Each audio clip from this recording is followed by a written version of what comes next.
The helpful river stones.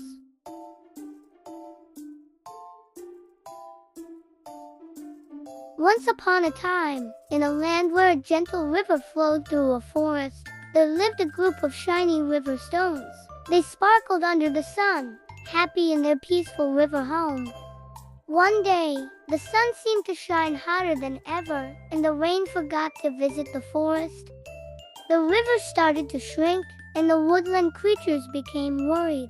The fish had less water to swim in, and the birds couldn't find water to drink. Seeing their friends in trouble, the river stones gathered together and whispered, "Let's help our woodland friends." They rolled and tumbled, creating small dams to gather the little water left in the river. This helped make pools for the thirsty animals. The stones worked together, side by side, to make sure there was water for everyone. The animals were surprised and grateful for the stones' help. "Thank you, dear stones," chirped the birds.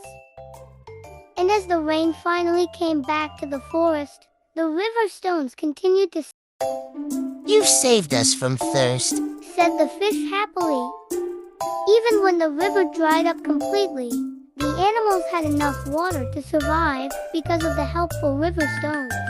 The stones showed that even though they were small, together, they could do big things. And as the rain finally came back to the forest, the river stones continued to stand strong, reminding everyone that unity and empathy can make a big difference.